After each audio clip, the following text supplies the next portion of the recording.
Chapter 4.5 Guptas 300 to 600 CE. After the fall of Mauryan Empire, there was no strong political authority in North India for nearly a century. The whole of North India was divided into petty principalities. That means the whole of North India is divided into small states ruled by the princes. There were some monarchical kingdoms such as the Vakatakas, the Nagas, Maukaris and Guptas.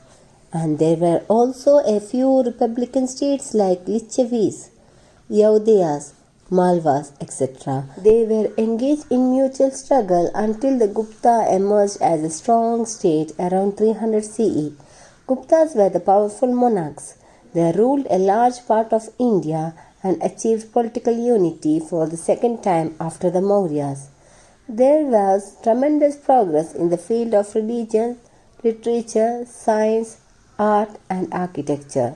The Gupta age is known as the Golden Age in the history of India.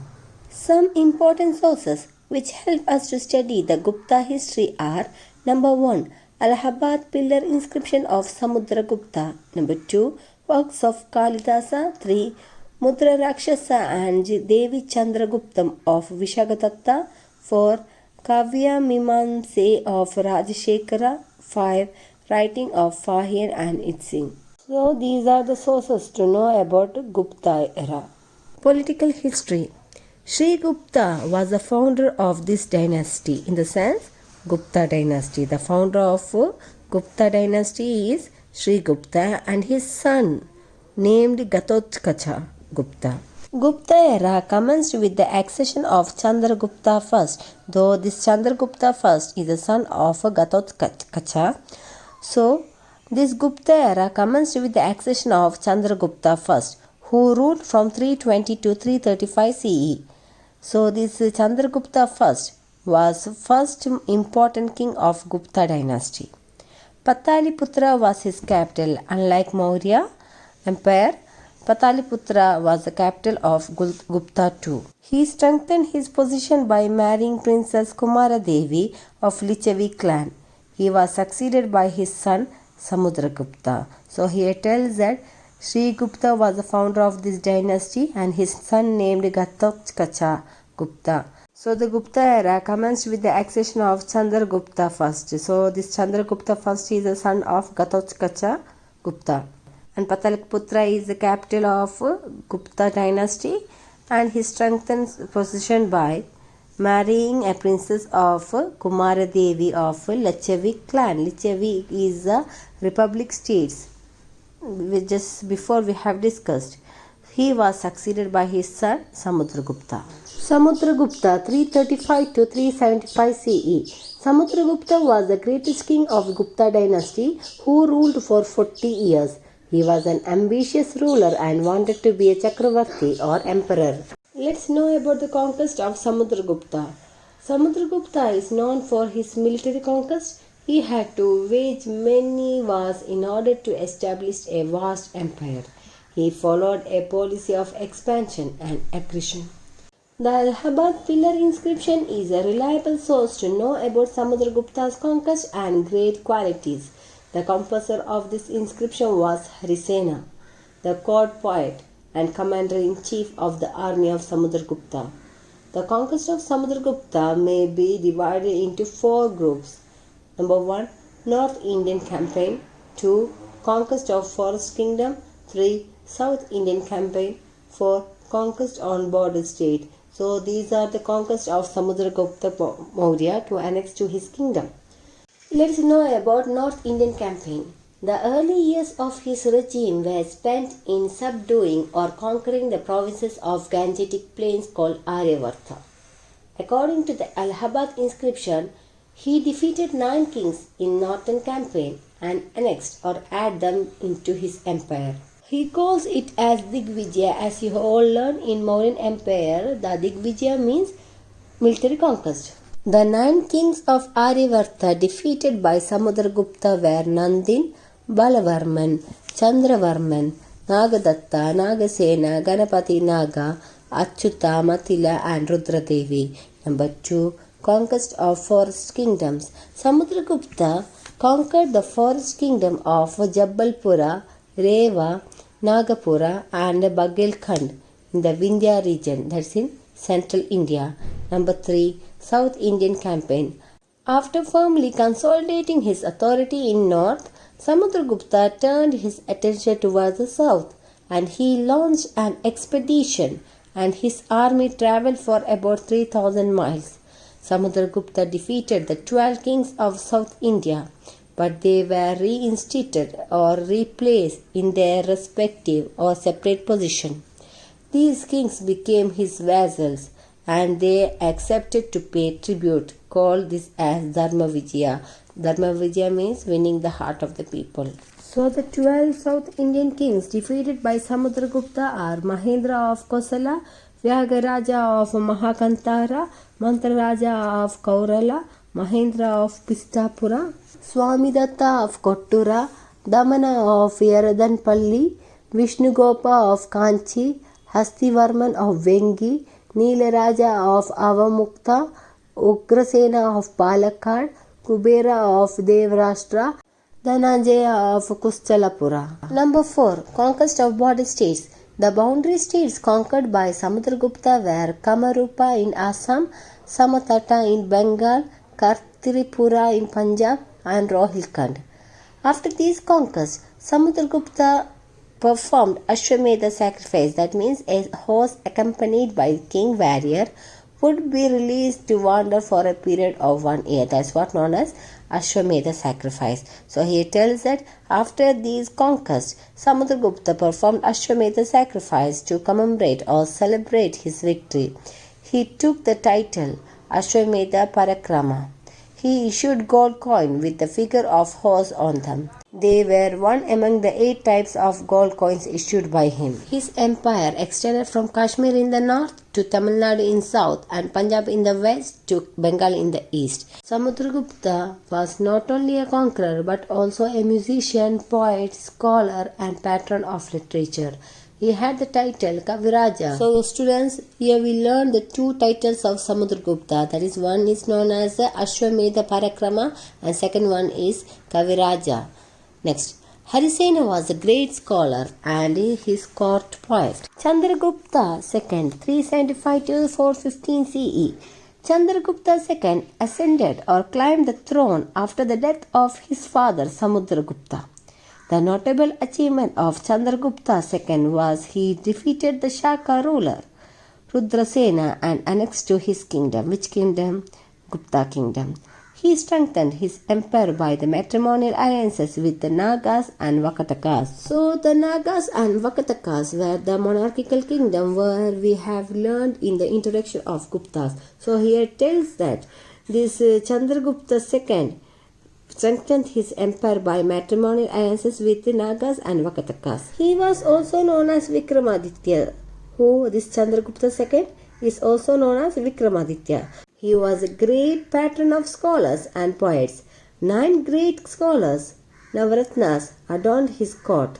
Ujjain became the second capital during his regime. Actually, the first capital is Pataliputra, where his father ruled. Later, Ujjain became the second capital during Chandragupta II's regime.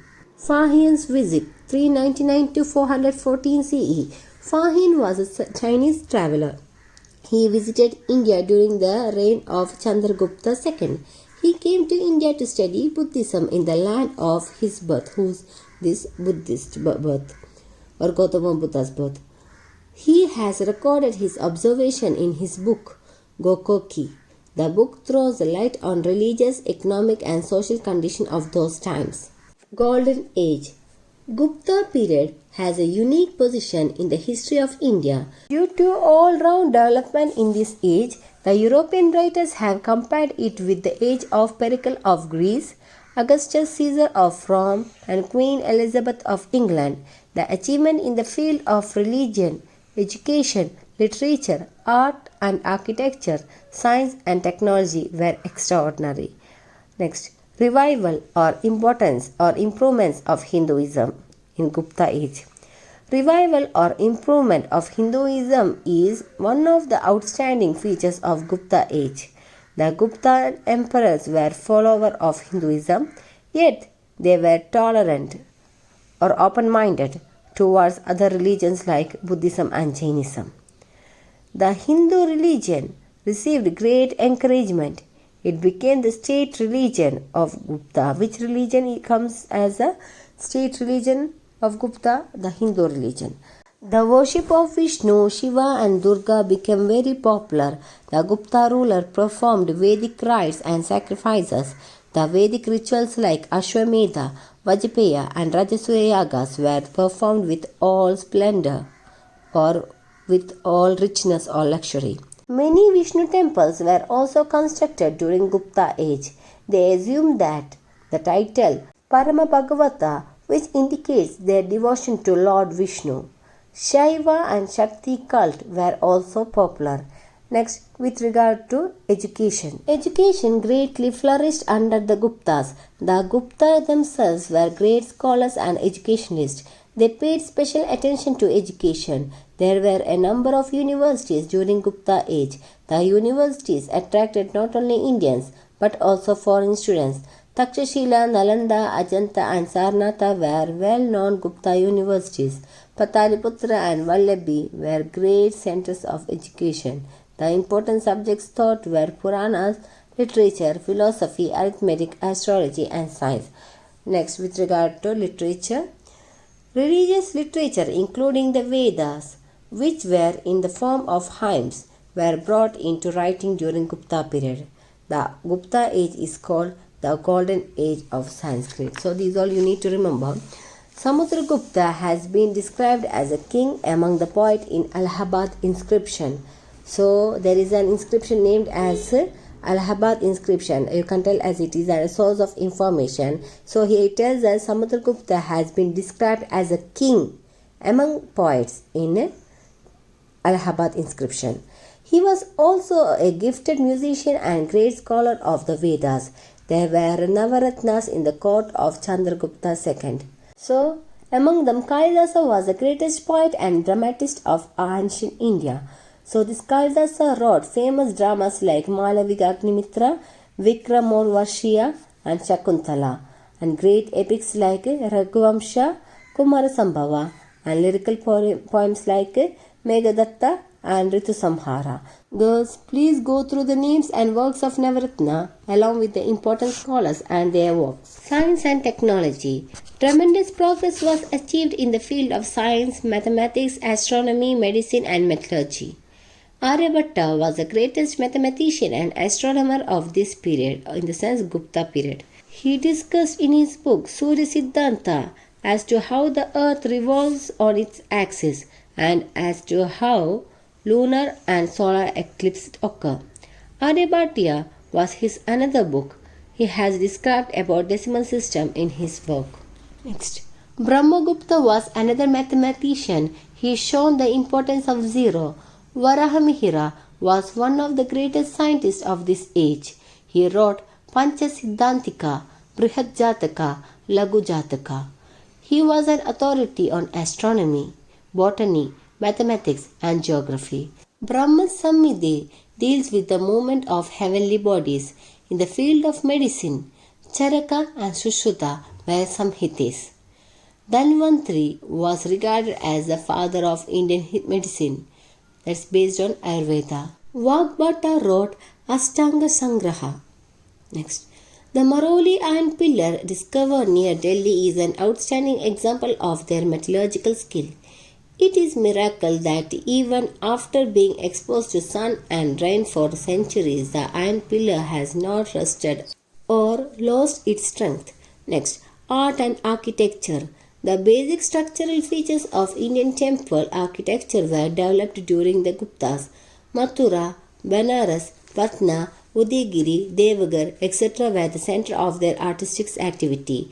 The Dashavatara temple of Devagar was the first temple of Gupta period. Shiva temple of Bhumara and Birk temple of Bittirgaon were other temples of the Gupta. A number of statues of Lord Buddha were also erected. The fine Sultanganj Buddha statue of 7.5 feet height is now preserved in the Museum of Birmingham.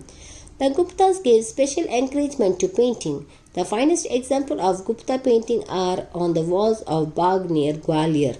Gupta rulers built many cave temples in Ajanta. The Gupta painters painted the scene from the life of Buddha. The painting of mother and child in cave 17 is quite realistic and beautiful among the Ajanta paintings.